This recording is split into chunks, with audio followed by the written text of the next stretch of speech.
tout d'abord saluer Monsieur le directeur de la bibliothèque qui nous a fait l'honneur de cette cérémonie ce matin.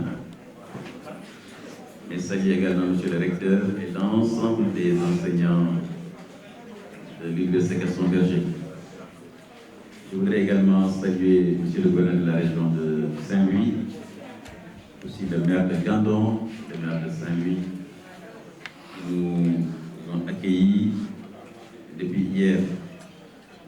Saluer le professeur Biaye, saluer le professeur Goroso. Aujourd'hui, je me sens très petit parce que j'ai trois professeurs autour de moi et en tant que petit élève, donc je suis là pour vraiment prendre conseil et prendre des recommandations pour ce Biaye. Merci beaucoup. Merci encore. Chers amis, je voudrais dire quelques mots à l'endroit de la presse. Ensuite, je pense que le plus important, ce sera la discussion qui sera portée par les enseignants et le public. Mesdames, Messieurs, distingués invités, chers étudiants, chers enseignants, chers chercheurs universitaires, chers amis de l'Afrique, vous comprenez, c'est avec une grande émotion, mais également avec un profond honneur que je me tiens devant vous ce matin, ici à l'Université Gaston Berger de Saint-Louis, ce haut lieu du savoir, mais également de la pensée critique. Je pense qu'il faut toujours concilier le savoir et la pensée critique. Avoir donc l'honneur d'avoir une modeste contribution, la soumettre, j'allais dire, aux fouches collines de ces brillants chercheurs qui en ont vu, j'allais même dire qui en ont vu des tas et des tonnes. Nous en sommes honorés et nous en sommes très très fiers. Mais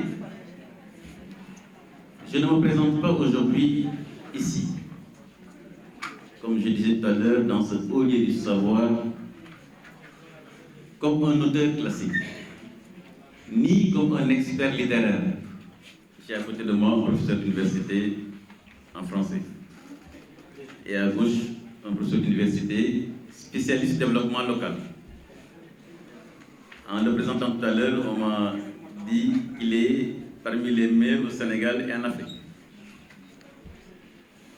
Je ne me présente pas donc comme un spécialiste, encore moins un expert dans ces questions, mais comme un témoin et un acteur d'un rêve qui aujourd'hui est devenu une vision collective.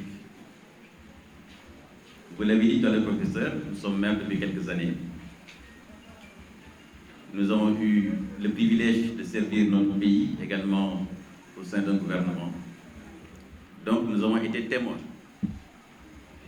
Témoins en tant qu'élu local, mais témoins également en tant que serviteur au niveau central. Témoins d'un rêve, le rêve c'est lequel? C'est est-ce que nos villages, nos communes rurales, est-ce qu'ils sont condamnés à être en attente de développement 50 ans après? Est-ce qu'il est écrit quelque part que les villages doivent rester dans un état, j'allais dire, de précarité que tout le monde constate ad vitam aeternam, pour parler comme les Latins? Donc, notre rêve qui est devenu une vision collective, chers amis, chers professeurs, c'est celui de penser autrement notre rapport avec l'espace, celui de penser autrement notre relation avec l'innovation, mais celui de penser également autrement notre rapport avec l'identité territoriale. C'est pourquoi je suis très heureux de la prestation des étudiants tout à l'heure, Valente, Fulbé et autres, puisque en réalité, le développement est indissociable de l'enseignement culturel. Chers amis, le président poète Léopold Sédar Senghor nous a légué une parole précieuse. Il disait, je le cite, il faut, je parle sous le contrôle du professeur Diop, il disait, je le cite le président Senghor, il faut un renseignement et ouverture. Un renseignement et ouverture. Mesdames, Messieurs, notre projet, notre débat Smart City incarne cette double exigence, le renseignement et l'ouverture. Je m'explique. Ce projet qui est né au cœur d'une commune rurale a une ambition d'incarner une vision africaine de la ville de demain. C'est-à-dire une ville inclusive qui n'oublie aucun de ses enfants sur la route. Une ville résiliente qui résiste aux crises. Nous avons connu la Covid. Nous devons construire des villes qui, quel que soit le choc qui arrive, cette ville a la capacité de l'absorber. Mais aussi, une ville qui est ouverte vers l'innovation, la jeunesse et le développement durable. Mais en même temps, une ville qui est ancrée dans ses racines culturelles. Pour bâtir un avenir moderne et solidaire. Ce rêve qui est devenu une vision collective est une réponse à 4 défis majeurs que nous avons dans nos pays en général et dans nos communes rurales en particulier. Quels sont ces 4 défis majeurs? Le premier défi, c'est l'exode rural. Pourquoi? Pourquoi nous devons continuer à accepter qu'une jeune fille dans un village, à l'âge de 15 ans, doit abandonner les études pour aller faire, même si le métier est très honorable, et obligée de quitter l'école pour aller faire la femme de ménage dans les villes. Parfois, elle revient en bonne santé, mais parfois elle revient dans des conditions qui ne sont pas souhaitées par ses familles. L'exode rural également des jeunes garçons, qu'ils soient dans le secteur informel. Ils sont braves parce qu'ils font des travaux en bout de chaîne de la chaîne commerciale. Bitukumbaka, on vend des produits en bout de chaîne sur laquelle la marge est extrêmement faible. Parce que tout simplement, l'activité en milieu rural n'existe pas, elle est très très précaire. Donc l'exode rural est un premier défi. Le deuxième défi que nous connaissons toutes et tous, c'est le défi du chômage des jeunes. Vous allez dans beaucoup de villages, chers professeurs, chers étudiants, les jeunes de l'Europe, nous sommes en arbre. C'est pas vrai les étudiants? Nous sommes en arbre. Les jeux de hasard. Je sais que je ne me ferai pas que des amis en le disant, mais les jeux de hasard n'ont jamais développé aucun pays au monde. D'ailleurs, dans beaucoup de pays européens, ces jeux sont interdits. On pousse notre jeunesse à être des parieurs, donc à jouer au hasard. Bonjour la chance. Où est la vision? Où est le projet? Où est l'ancrage culturel? On reviendra sur cette partie-là sûrement dans les discussions. Donc le chômage des jeunes est une réalité, ne la cachons pas. Le troisième défi, dans les villages et dans les milieux ruraux, c'est la spéculation foncière. Quand vous lancez un projet d'envergure, vous avez beaucoup d'adhésions, mais vous avez aussi des opposants. Et ces opposants, souvent ceux qui vont derrière, certains d'entre eux, c'est le gain immédiat. Parce qu'au lieu de lancer un projet d'envergure d'une industrie sur 50 hectares, mettre une cité moderne sur 100 hectares, il aurait été beaucoup plus facile de morceler, d'en faire des parcelles et de vendre. Malheureusement, professeur, dans beaucoup de villages, c'est ça la réalité. Et vous voyez même des familles qui ont, entre guillemets, des bijoux de famille, du foncier qu'ils gardent depuis de génération en génération, qui est aujourd'hui bazardé à vil prix.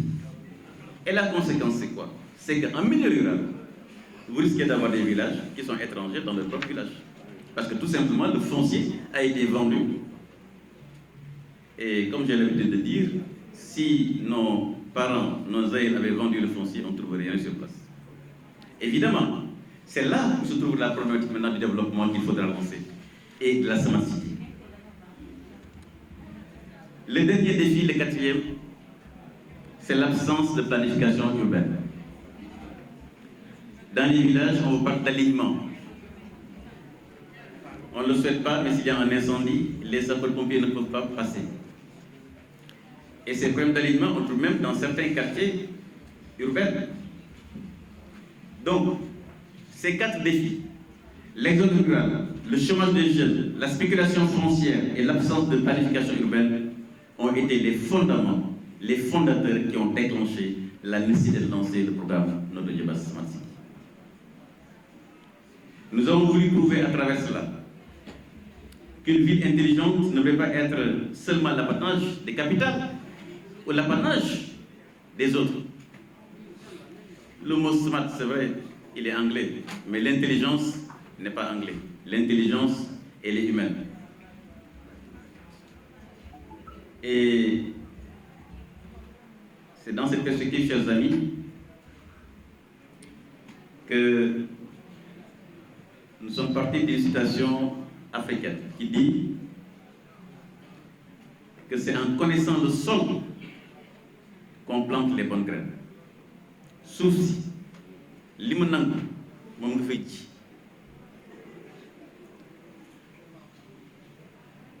Et donc, aucun développement ne peut se faire si le socle de départ qui est le foncier n'est pas d'abord sécurisé. C'est pourquoi le plan Notre Diobass Smart City repose sur 3 engagements.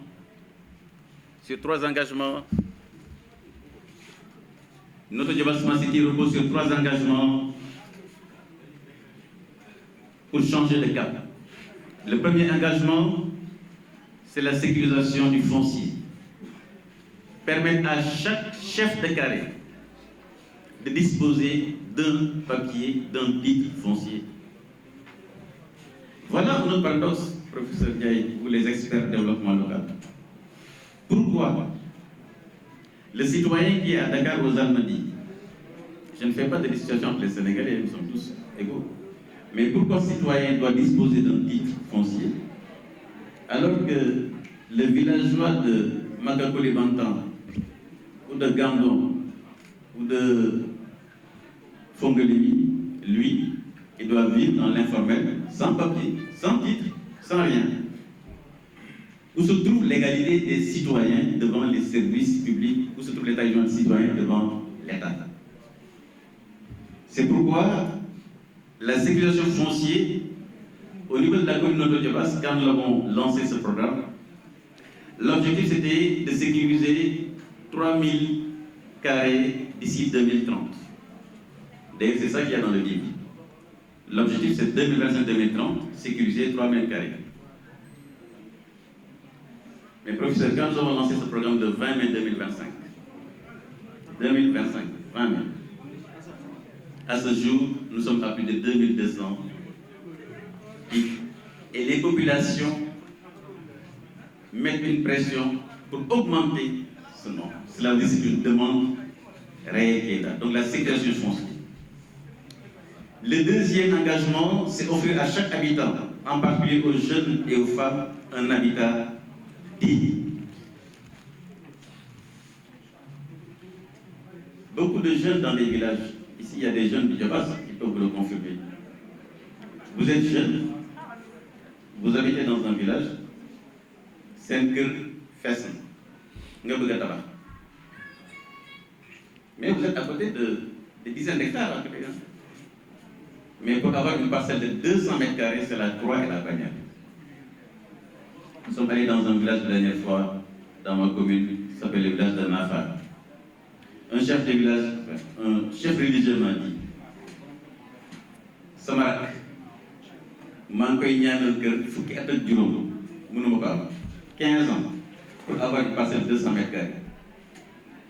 Et pourtant à côté vous avez du foncier disponible. À côté vous allez avoir du foncier que des personnes personnes vont vendre. Donc le deuxième engagement, c'est offrir à chaque habitant, en particulier aux jeunes et aux femmes, un habitat digne et durable. Le troisième engagement, c'est construire une économie locale de production, fondée sur l'agriculture, sur l'artisanat, sur l'industrie. Et là, je m'adresse aux étudiants, futurs cadres de ce pays, aux intellectuels. Aucun pays au monde ne s'est développé sans développer l'industrie. L'industrie, c'est le lieu de création de richesses, c'est le lieu de création des emplois. On ne peut pas être tous des fonctionnaires. On ne peut pas être également tous des commerçants. Il faut des hommes et des femmes qui produisent. Et comment on produit? C'est dans l'industrie qu'on produit. Et l'industrie, on aménage des surfaces, on aménage des espaces, qu'elles s'appellent zones industrielles, qu'elles s'appellent parcs industriels, mais il faut un endroit pour aménager pour les entreprises. Mais j'irais même mieux. Quand on fait un lotissement au Sénégal, on pense aux vivants, ce qui est très bien, on donne des passages. On pense aux futurs malades, on prévoit des postes de santé, ce qui est très bien. On pense à l'éducation, on aménage pour les écoles, ce qui est excellent. On pense à des routes, on pense à nos parents, les cimetières, ce qui est une excellente chose. Mais il y a un secteur auquel on ne pense pas. C'est lequel? C'est lequel? Les jeunes là. C'est quel secteur auquel on ne pense pas? Mais là où les gens travaillent, l'artisanat, le mécanicien qui va réparer la voiture du professeur Diop, day xool route disponible ci taxaw fa Michel mécanicien fu nekk la ñu dàq nga nekk fii rek ñu dàq leen nga dem fële doo ñu dàqat leen. Le menuisier qui fait sous la vie chaise dañu xool ban point moo xaw disponible on le met là.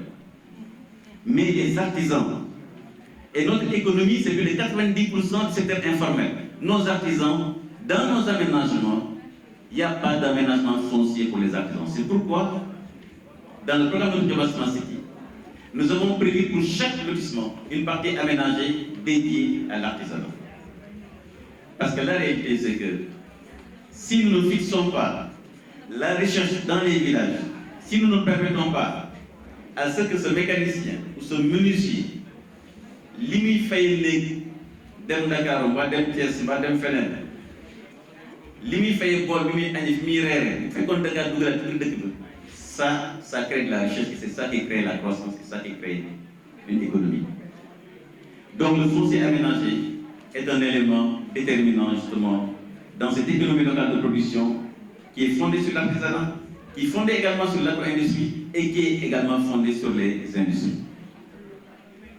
Donc, chers amis, chers étudiants, surtout, vous qui êtes l'avenir du pays, battez-vous pour le maximum de zones pour les PME, PMI, pour les entreprises.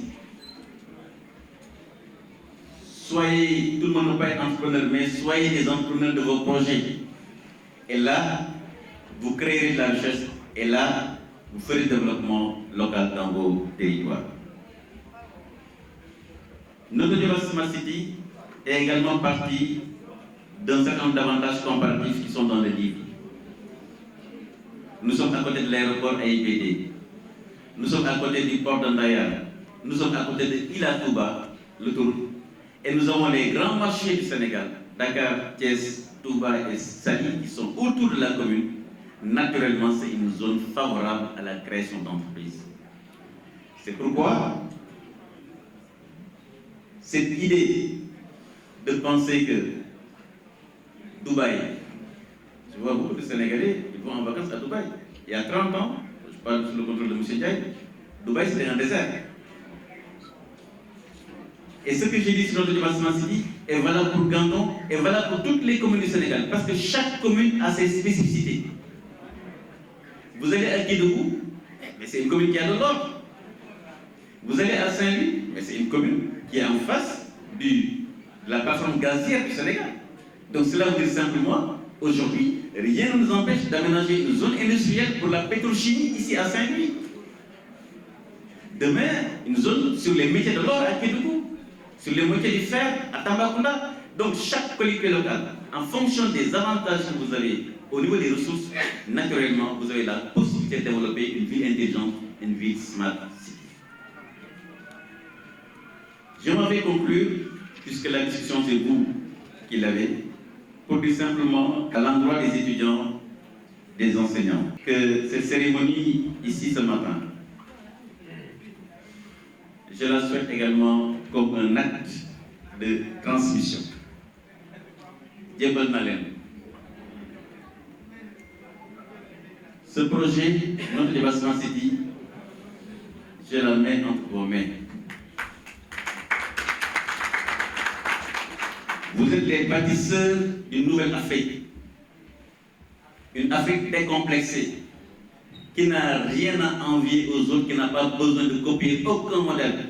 Que personne ne vienne vous dire, non, Smart City, on a entendu ça, mais Smart, c'est intelligence. Or, l'intelligence, si quelqu'un me dit, nous avons besoin en Afrique d'importer de l'intelligence, alors là, étudiants, il y a quand même, pour les loxlots, nous fi jàng bu kawe, jóge fu sori, bàyyi seen njaboot, ñëw fi lu nekk ngeen daj pour avoir vos diplômes. Si quelqu'un vous dit, vous n'avez pas l'intelligence de développer des villes intelligentes, je ne vais pas le faire parce que je sais ce que vous allez faire.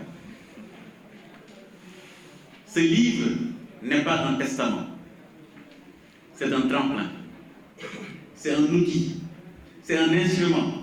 J'allais même dire un instrument dont vous l'utilisez pour faire du plug and play. Parce que comme je l'ai dit tantôt, chaque commune a ses richesses. Chaque commune a ses richesses. Je pense qu'il y a des imams dans la salle. Xam na li may wax doomu aadama lu nekk ci ab bërëb te amu fa dara lu mu ne c'est pas possible.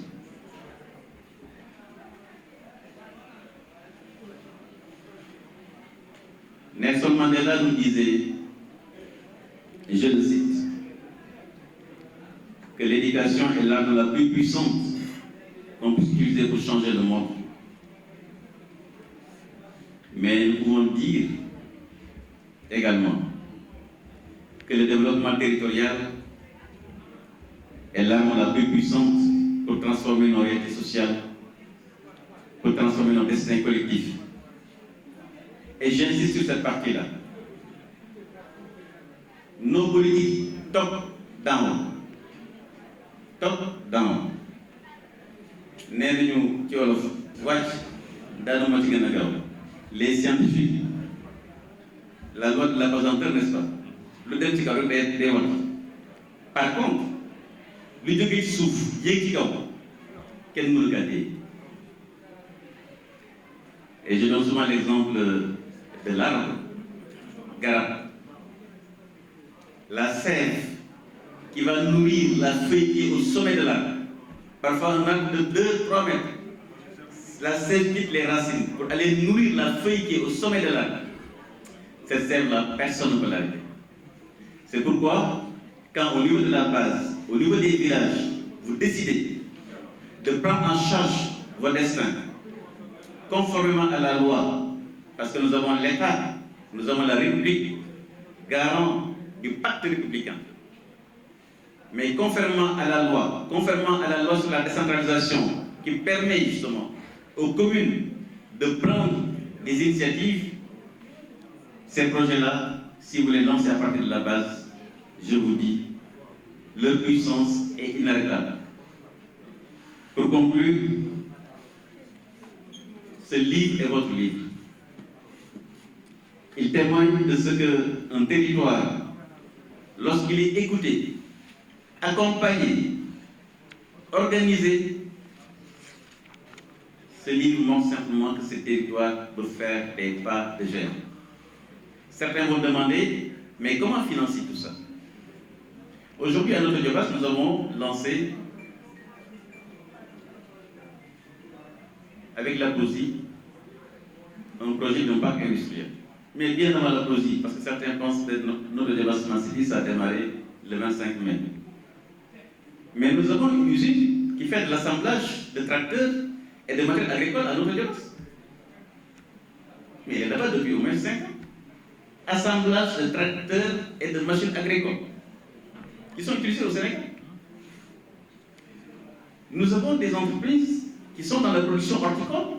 Notre Diosse fait partie des communes qui produisent de l'oignon de qualité au Sénégal, de très grande qualité. Dans le domaine de l'agriculture, j'en passe.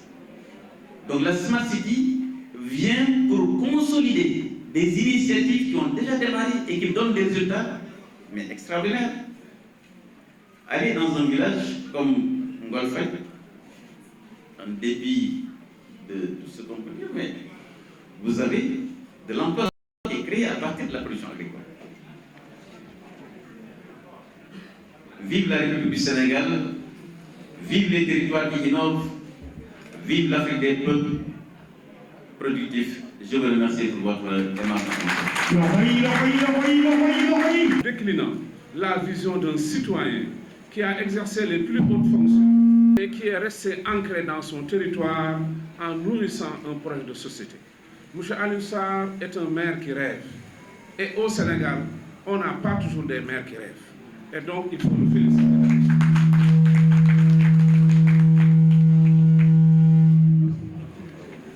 L'ambition de positionner notre Diobass comme partie intégrante des villes intelligentes d'Afrique et du monde témoigne de la fabrique d'une nouvelle cité, articulant le numérique aux enjeux du développement durable. Je rappelle qu'habituellement, ce sont les grandes entreprises multinationales qui sont à l'origine de Smart City. Là, pour une fois, on a un maire qui témoigne d'une initiative pionnière, témoignant de son leadership, mais également de son degré d'engagement local. Chers invités, le concept de ville intelligente ne signifie pas que le progrès technologique ou numérique peut à lui seul transformer un territoire. Le Smart City est un levier, c'est un instrument. Lorsque donc un tel projet vient s'encastrer dans une action publique territoriale inclusive, ainsi que dans une dynamique d'innovation socio-territoriale auto-entretenue, nous pensons que ce projet peut avoir une chance de se positionner en levier de développement territorial. N'oublions pas quand même, Monsieur le ministre, que la finalité de tous ces instruments, c'est le citoyen comme centralité de l'action publique. Et donc, la valeur ajoutée d'une ville intelligente, c'est d'articuler renforcement de l'efficacité des services publics locaux, amélioration de la qualité de vie des habitants en veillant à la durabilité environnementale dans un contexte de transition. À défaut, la ville intelligente risque de tomber dans les effets pervers. Ma ne bu ñu fàtte ni lii yëpp ñuy wax nag dañ ni njëriñ li dëgg-dëgg mooy habitant bi sentir boppam ci dëkk bi